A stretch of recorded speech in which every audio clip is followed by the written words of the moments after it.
Haleluya, puji Tuhan.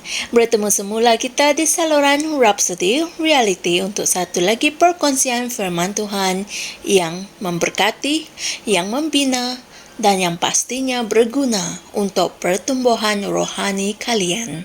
Amin.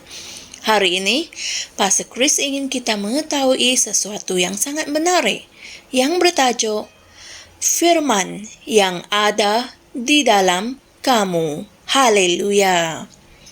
Ayat Injil pembukaan dipetik dari Yohanes 6 ayat 63 yang berkata, "Perkataan-perkataan yang aku katakan kepadamu adalah roh dan hidup." Inilah firman Tuhan. Pernahkah kamu mendengar ungkapan, untuk menjadi sehat, kamu perlu makan makanan sehat? Ianya benar, kerana apa yang kamu makan masuk ke dalam tubuhmu. Apa-apa sahaja yang masuk ke dalam tubuhmu dan tidak menjadi satu dengan tubuhmu akan hilang sebagai sisa. Manakala yang menjadi satu dengan tubuhmu akan kekal berada di dalam tubuhmu. Apabila kamu menerima dan mencerna firman, ia masuk ke dalam rohmu. Melalui renungan, kamu menyebabkan firman itu bergerak dari rohmu melalui fikiranmu. Dari fikiranmu, ia ditapiskan ke dalam tubuhmu dan mula bekerja di dalamnya.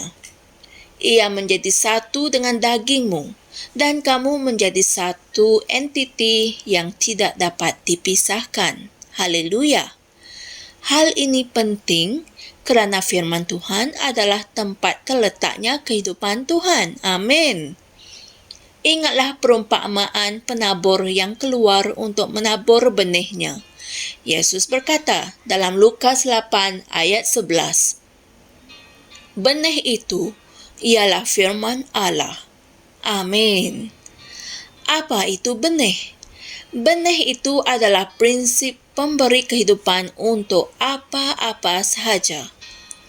Ini bermakna firman Tuhan adalah prinsip Tuhan yang membawa kehidupan. Amin. Firman itu adalah benih Tuhan. Amin. Apabila malaikat itu bercakap kepada Maria dan dia percaya, dia menerima firman itu daripada malaikat tersebut dan firman itu menjadi Yesus. Haleluya. Apabila kamu menerima firman Tuhan, ia menghasilkan apa yang ia bicarakan dalam dirimu. Apakah maksudnya? Ingatlah, Alkitab berkata dalam Yohanes 1 ayat 1, "Pada mulanya adalah firman, dan firman itu ada bersama Allah, dan firman itu adalah Allah." Haleluya.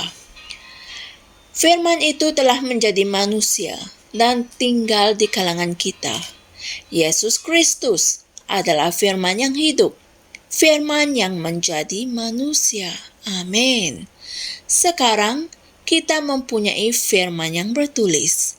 Apabila kamu merenungkan firman yang bertulis itu, ia masuk ke dalam kamu sebagai firman dan tinggal di dalam kamu sebagai Tuhan. Haleluya. Inilah sebabnya kita tidak boleh dihancurkan. Kita hidup dan kekal selama-lamanya. Kerana firman yang ada di dalam kamu itu hidup dan kekal selama-lamanya. Amin. Dan hal ini boleh didapati dalam 1 Petrus 1 ayat 23. Puji Tuhan. Saudara dan saudari sekalian, mari kita sama-sama berdoa. Ya Bapa, terima kasih atas firman-Mu yang ada di dalam diriku. Firman-Mu menghasilkan apa yang ia bicarakan dalam diriku. Oleh itu, aku menjalani kehidupan yang penuh kemenangan, kejayaan, kemakmuran, dan kesihatan ilahi sentiasa. Firman-Mu adalah setia dan benar, dan aku telah menyerahkan diriku sepenuhnya kepadanya. Dalam nama Yesus. Amin. Haleluya. Saudara dan saudari sekalian, berikut adalah ayat-ayat Injil untuk direnungkan bagi memahami pembelajaran kita pada hari ini dengan lebih lanjut, yaitu Kolose 3 ayat 16, Yohanes 15 ayat 7, dan Yosua 1 ayat 8. Haleluya. Dengan firman yang ada di dalam kita dapat menghasilkan apa yang Ia bicarakan di dalam diri kita. Kita dapat membuat perubahan menggunakan firman. Tambahan pula, firman itu sendiri adalah Tuhan Yesus. Haleluya. Alkitab mengatakan, sebagaimana Yesus telah hidup di bumi, sebegitu juga kita hidup di bumi. Dan Yesus kini telah hidup dalam diri kita. Amin. Haleluya. Percayailah dan terimalah firman itu.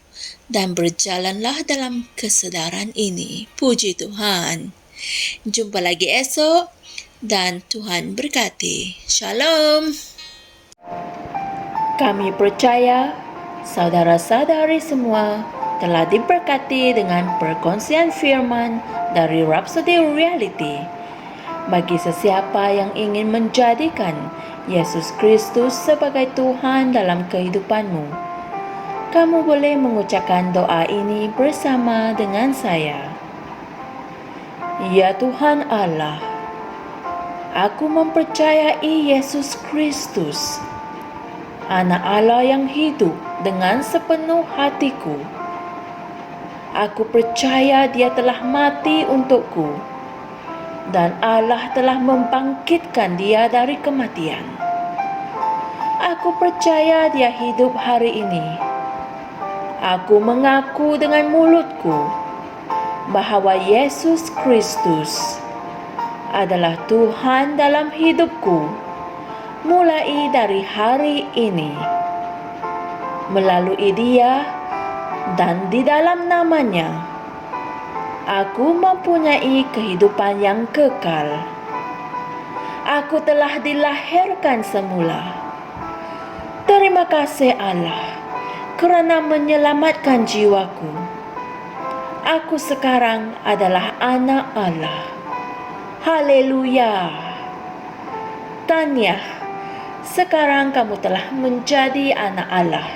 Untuk apa-apa sebarang pertanyaan atau untuk mendapatkan lebih banyak maklumat mengenai bagaimana untuk bertumbuh sebagai seorang Kristian, anda semua boleh hantar mesej di akaun Facebook kami atau email kami di tni.msia@gmail.com.